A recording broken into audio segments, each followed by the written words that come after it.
Coming to you from the Deep South, this is the Blue Collar Leadership Podcast. High-impact leadership is not reserved for leaders, and it has nothing to do with your position, title, or rank. However, it does have everything to do with your character. It's time to climb to the next level and beyond, personally and professionally. Now, let's start making it happen with your host, Mack Story. Hello, and thanks for listening to the Blue Collar Leadership Podcast. Ria and I are happy to kick off 2026 with you. Happy New Year. Happy New Year. So we ready to rock and roll, Ria? Oh, absolutely. And all my regular listeners, and probably the ones that follow you as well, they know that I'll pretty much almost do the same type podcast every year, talking about the same stuff because it's a new year. Everybody needs to kind of recalibrate and talk about the things we need to stop doing, keep doing, start doing, that sort of stuff. And we're gonna go kind of walk through that. But you still got me on TikTok. I'm still hanging in there. I told you, I was on someone else's podcast not too long ago, and they were like, how hard did you have to twist Mack's arm to get him on TikTok? And I was like, I didn't twist his arm at all, because if you try to twist Mack's arm, he's not going to do it. So I don't do any arm twisting. You baited me up and got me on there, but leadership is influence. I got it going now. So, and you got some new stuff going to start off the new year. I do. I'm starting a new podcast series, Grace Every Day. It's for Christian wives of blue collar guys. So as you know, that's kind of my sweet spot because you're a blue collar guy. Yeah, and you're a Christian wife, ain't you? So there we go. Super excited about that. It's going to be good coming out first week of January. Yep. So everybody be looking for that from Ria. So go ahead, Ria. We're going to just go ahead and dive into these questions. I know you're going to pop the questions up and we'll talk about them as we go. All right. Well, let's do it. And we always start here with, what do you need to stop doing? And we always, every year, you and I do a little bit of reflection, right? We kind of shift on the fly so much, it's almost pointless to do it, but we still do it at the end of the year. But what does that mean? What do we need to do? What's that?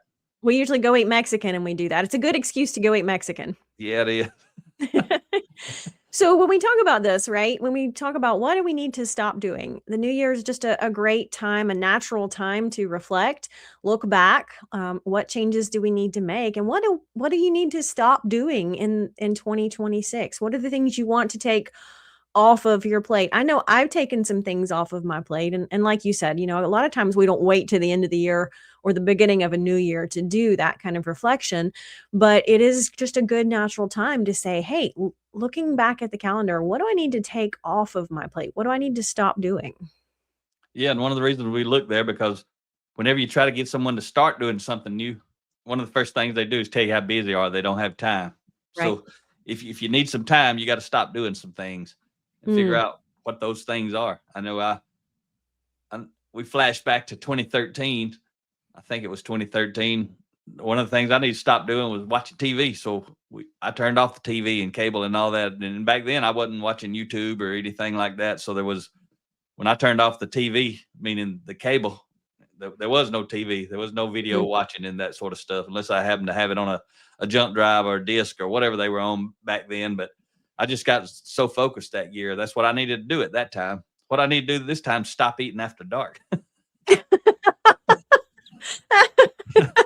That's what I need to do in 2026 is after it gets dark, I don't need to eat the next day. I'd be a lot more healthier and a little bit less weight if I could just do that. So I'm going to regroup and try that some more. I've been working on it, but sometimes I get it right. Sometimes I don't, but I just need to do it for real and make it intentional. I don't know if I'm going to get there yet in 26, but that's just one of the things, though. I do need to stop doing it. It's just obvious. It ain't like I'm starving throughout the day. So I've had plenty to eat in the day, and I probably ain't the only one out there that needs it, but it's just one of the things that's top of mind for me going into 26 is work on that. It's just hard when you love food, Ria.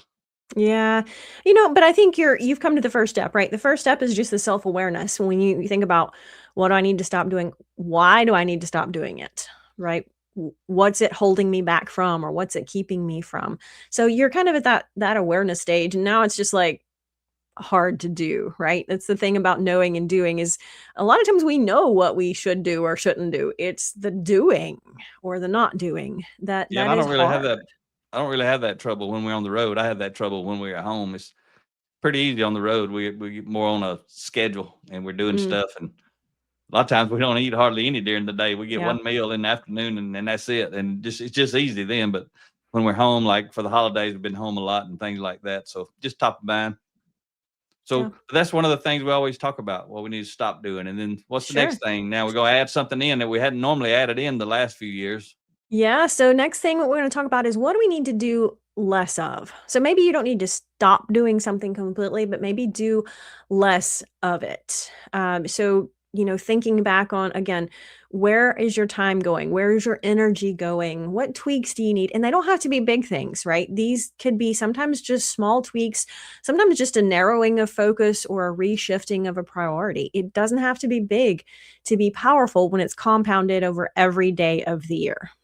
Yeah. Like when I stopped watching TV for that year, Mm, sometimes after that, I turned it back on, but then I watched less of it. right. And some people, I mean, you need that recreation, but maybe you don't need it, 4, 5, 6 hours a day, 7 days a week type Mm. thing. So I remember when you and I got back from Guatemala and, while we were down there, we intentionally didn't get on social media. We didn't even get, I don't think we even got a data package to travel out of the country. And so you could only get on social media if you were on Wi-Fi, which was basically like in the lobby of the hotel, right? But it was eye-opening for me when we got back, how in just that short week, I realized, hey, I can be more intentional with what the time that I'm spending on social media. And for me, that looked like, first and foremost, not scrolling Facebook or Instagram or anything while I'm eating, right? Just right away. If I'm eating, then I am not on the phone, not on social media.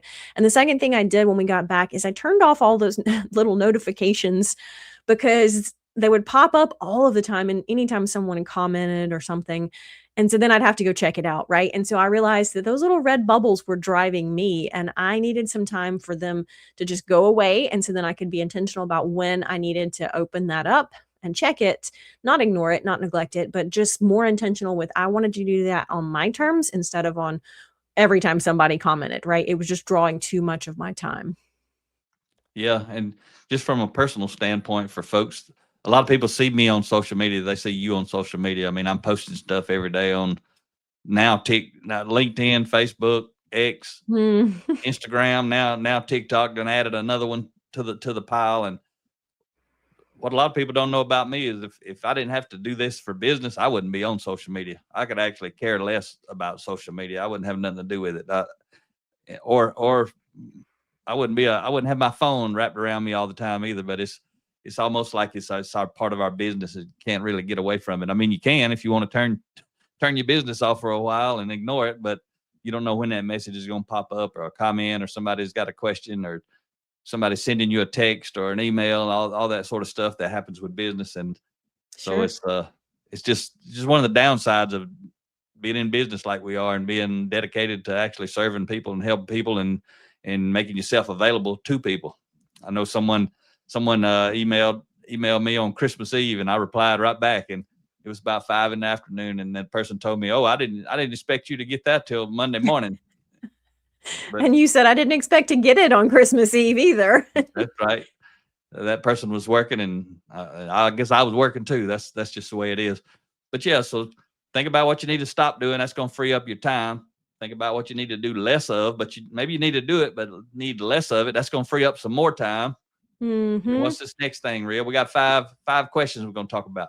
Well, let's talk about what do you need to keep doing? What's working? What stays on the plate for 2026? Yep. So what do you need to keep doing? For me, same thing I've been doing for the last 17 years. That it hadn't changed is not going to change, but is the daily reading. And it's been working for me. It refreshes my mind. It gives me some new content, some new quotes, some new thoughts, and that I get to share with people. I add new quotes to my quote file. Sometimes I read new books from new people. I never even heard of them. And I Mm, was asking Grok today about the top 20 books based on character development, relative to first principles. I was having a conversation. If you're not familiar with Grok, out there. Grok's an AI that's offered through X, Elon Musk's X, and I really like it because the whole point of Grok is it's supposed to be based on first principles.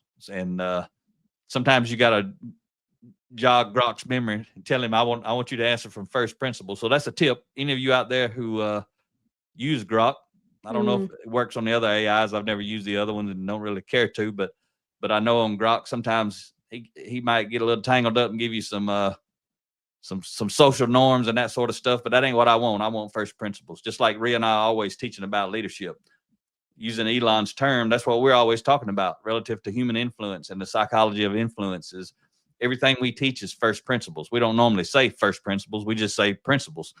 But relative to Grok, he listed off some folks I never even heard of, some books, and using Grok, I'll probably add some of those books to my list at some point because they're really focused on character. A lot of them were the old guys. What is it, Marcus Aurelius and Meditations and Seneca, I think, is the other one, and a lot of stuff like that. So that's what I need to keep doing. I mean, I need to keep exercising like I've been doing. This year, I've actually exercised more than last year. Somehow, maybe not quite as aggressive. I'm getting old, folks, and it's starting to show, unfortunately. All kind of joint problems, back problems, and different things like that. But that ain't stopped me. It's just I have to keep changing and adjusting and things like that, figuring out, what can I do as I get older. And I think a lot of it for the blue collar folks out there, a lot of my issues come from those first 10 years working in the factories. I mean, I was throwing around steel, not light steel either. It was heavy steel parts and twisting and turning and picking up and reaching out, loading big steel components into machines. And I remember those old guys, really, they always told me, you're going to pay one day. They were using hoists and lifts and all this kind of stuff. And all us young folks out there just grabbing it and twisting and all that. They knew what was coming. Yeah. What do you need to keep doing, Ria? The things that I want to definitely keep doing, obviously, like you touched on, exercise is a big part of my physical and emotional well-being. So definitely keep doing that. And, I realized that I haven't put a race on the calendar for myself for next year. And I definitely want to do that. The main reason is that drives a lot of accountability for me. If I have a race coming up that I know I'm going to be training for, that helps me be more disciplined with sleeping and eating. And it really is a good driver for physical self-discipline. So that's something that I want to keep doing, need to actually find a race and put it on the calendar. And, there again, just being intentional with that. Like you, I like to keep going with the reading and personal growth. Different than you, I shoot for 50 nonfiction books a year, which averages to about one a week. Doesn't always happen at the pace of one a week, but 50 a year every year does happen. So if we're traveling and we're busy like we were over the summer, I might not be doing as much reading. But then, like you said, we've been home for a couple of weeks. I've been able to catch up on some of that reading and some of those books before the end of the year. So that's definitely something that I've had for several years, and I want to keep doing that. That's a good personal growth plan for me. To just ensure that I am consistent with developing myself. Again, like you, learning from new people, learning new insights, new quotes, new stories, and then those can just flow like a river on through me. Yeah, that's good stuff. And when you say next year, you actually mean 2026 because we're recording this before before the new year, but we're putting it out, releasing it in 2026. So you are right. So it gets our brains tangled up as we're sitting here talking, doesn't it? I didn't want folks thinking you meant 2027 when they listen to this in 26. So you got to get some races or marathons on your schedule for 26. Yep, absolutely. Take me somewhere cool, Ria. Well, I like to pick those destination races. I get a lot more enthusiasm from you if we're going somewhere fun. Yeah, it turn it into a vacation.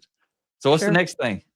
Let's talk about what do you need to do more of in 2026, right? So for a lot of people, this is maybe I was exercising a little bit, but I need to do a little bit more. That's just one example. Some people, it might be reading. Some people are like, well, maybe I read a paragraph a day, but I need to do 2 paragraphs a day, all right? Just some examples of you choose, hey, I did this, but I want to do more of it because it brings me closer to where I want to go in life if I increase some of my time in this area. Yep, and that's some good stuff. And the thing I always need to do more of is exercise. To me, I mean, I do a good bit, but there's plenty of room to do more, and that's probably everybody almost. Maybe not you because you do a lot already, but if you're training for marathons all the time, you're probably doing plenty. But for regular Well, folks, you say that, but one of the things I realized, particularly this year, is that when I'm training for a marathon, I'm doing plenty of running, but I need to be doing strength training as well. And I tend to slack on that a little bit when I'm training. So what I needed to do more of in 2026 was make sure I don't let that strength training drop off, because that's critically important for just long-term health, right? And strength and particularly as we get older, that strength is one of the things that's going to keep us healthy into the next decade. I read a book called Outlive, and he was talking about, think about what you want to do when you're 80. If you want to be able to hike up a flight of stairs when you're 80, you need to be able to, climb 10 flights of stairs today. Or, and he gave out kind of the research between setting your goal for yourself in those later decades of life. What does that look like you need to be doing now so that you're prepared and able to do that? So it was really insightful just thinking about, hey, things like balance as we get older, strength training so that, if you're strong enough so that if you do slip and fall, you can grab the handrail of the staircase and catch yourself, right? So it really changed kind of how I thought about that in terms of balance between not just exercise and cardio or something like that, but all dimensions of exercise. yep, that's good stuff for sure. So, what's that next question? And I want to say something as we start talking about it. All right. Next and last question here. 2026, what do you need to start doing? So all of these questions, they got to be relative to something, right?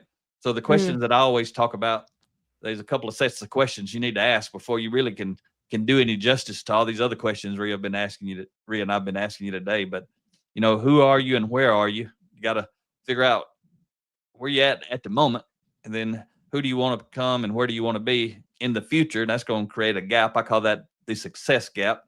And so once you can answer those two sets of questions, then you go back to these 5 questions we're asking you today, and then you figure out what do you need to stop doing, what you need to do less of, what you need to keep doing, what do you need to do more of, and then relative to that mission, now what do you need to start doing?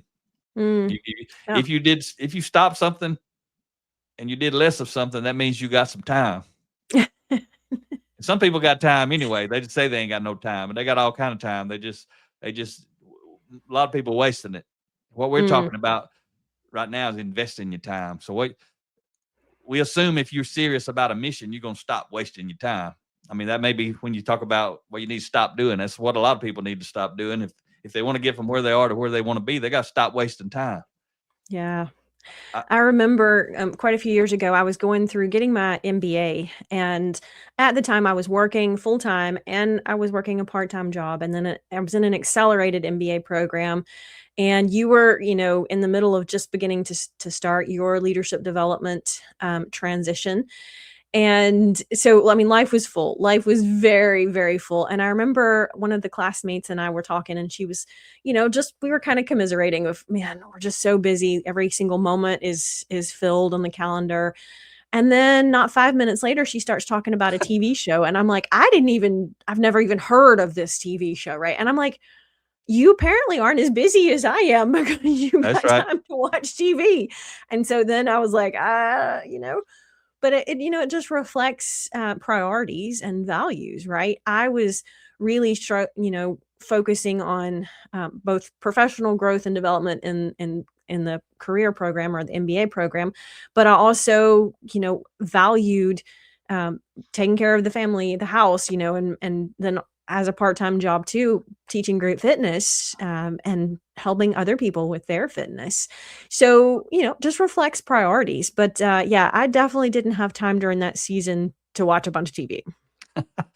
Yeah, I hear a lot of people when I'm talking about personal growth. I mean, you and I, we talk to people all the time. We speak all over the country and outside the country. And we'll be in Puerto Rico in a couple weeks. Kicking off 26 down there. So, but a lot of times in between sessions or after a session or before a session, a lot of times at these places, like we're staying down there. We're only speaking like an hour or something, but we're going to be down there for 4 days. So we'll we'll see these 500 or 550 people at this conference. We'll see them before and after and different things. We go into a reception. So but a lot of times we talk to people and we start talking about personal growth. I start talking about reading a little bit every day, just 5 minutes at the most. A paragraph's what I say. And that doesn't even take 5 minutes. Can you, I'll be asking people, can you start doing that?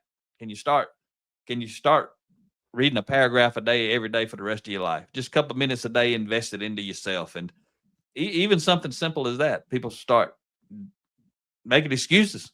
That's exactly what they do. They start talking about they ain't got time. And, a lot of times I can tell some people they ain't really interested in to keep talking about it. They feel overwhelmed or whatever. And so I'll just start having some regular conversation with them. Doesn't take long after that, you start realizing they got all kind of time. You know what, folks? They got the same amount of time as I do and you do and Ria does. Everybody listening, everybody I'm talking to, they got the same amount of time as me. It ain't like I got 30 hours and Ria's got 35 hours in a day. We got 24 hours in a day like everybody else. So that's one thing a lot of people need to do. We kind of rehash some of these different questions, Ria, but stop doing. One thing I know a lot of people need to do, same thing I had to do in my life, stop making excuses. That's a big massive thing that people That's a big one. doing. What do you think? Yeah. Because the moment we take ownership and responsibility, right, that's the first step in making the changes that we want in life. And all of us want life to be better at home and at work, in our relationships, our health. It's normal for us to want life to be better, but it's taking ownership and responsibility for saying, A, nobody else is going to do it for me. B, nobody else can do it for me. And C, until I do it, it's not going to be done, right? I am the only one who can make those changes. Nobody else has as much influence in your life as you do. Yep. And we talking about, start doing something new here. I'd add a quote I usually share on New Year's Day every year. I don't know if I got it scheduled to share this year or not, but it's from Karen Lamb, and she always says, a year from now, you'll wish you had started today. So if you're listening to this on the day it comes out, I can't remember the date. I think it's the 2nd is Friday. I really can't remember. Do you know, Ria? What day? I think you're right. I think New Year's Day is the Thursday. So yeah. So if you're listening anytime at the beginning of 2026, a year from now, you'll wish you have started. And think back, a year ago, what kind of things did you want to accomplish? Did you accomplish those things? If you did, phenomenal. That's outstanding. We're proud of you and we're happy for you. But if you didn't, you got to look back and reflect. Don't beat yourself up. We don't ever want to reflect just to beat ourselves up. That's pointless. That's actually a waste. You need to stop doing that. But do look back and reflect. If you didn't meet your goals or you didn't reach that destination you was trying to get to, maybe that's something you need to start doing. Reflecting at the end of the year, like Ria and I do right now. Reflect. You'll be that to the beginning of the year now, but the year hadn't started yet. So reflect back on that past year, wherever you're at, and decide, figure out the answer to these questions we're talking about. That's what you do when you reflect. But you got to slow down, go somewhere, get somewhere quiet, get away from the people and the noise, and turn off the stuff, the electronics, and kind of wind down and just start thinking about these 5 questions. You want to go over them again real quick, Ria? Sure. So the first one we talked about was, what do you need to stop doing, right? What do you need to stop? What do you need to take off your plate? Number 2, what do you want to do less of? What do you need to do less of? Maybe not stop it completely, but maybe spend less time on that activity. Number 3, what do you need to keep doing? What's working? What's a good thing? What do you want to keep on the plate or on the calendar? Number 4, what do you want to do more of, right? Maybe you're doing it already, but you find out it's bringing you greater reward, taking you closer to where you want to go in life. So, hey, what do I need to do more of? And last but not least, what do I need to start doing? What am I not doing now that will move me forward closer to the goals, right? What do you need to start doing? And what a lot of people need to start doing, they need to start working on character development. A lot of people who are out there struggling, if you're listening to this, you're listening to some stuff that's related to character development. So you're already ahead of the crowd. Maybe you need to do more of it. If this is your first time, maybe you need to really get serious about doing it. Or if you have people you care about in your life, which most people do, could be your coworkers, your friends, your family, your children, your spouse. Maybe you need to become a better mentor and help them realize the impact that character has on the outcome of their life. And what we always say is your character is going to minimize or maximize your competency. Most people have far more competency than they need to succeed. What they lacking on is character development. Sure. You got something to add to that, Ria? No, it's very true. I mean, what you say, character, according to Henry Cloud, is the ability to meet the demands of reality. And when we want our reality to improve, we need to improve our character to be able to meet the demands of that improved reality. Sounds easy and does hard, but it's so worth it. When we develop ourselves, grow ourselves, we can increase our influence, change our circumstances, improve relationships at home and work. You never know what will happen. You just know it's worth it, right? Growth is always worth it. You can't see how far it will take you. You just have to start that journey, and it is a journey. You never get there. Well, good stuff, Ria. I think we got enough on these 5 questions today. That's the main thing. We just wanted to introduce these 5 questions in case you're a new listener and you haven't listened to any of the other New Year's episodes. I'm pretty sure every one of them talks about, usually there's 3 questions.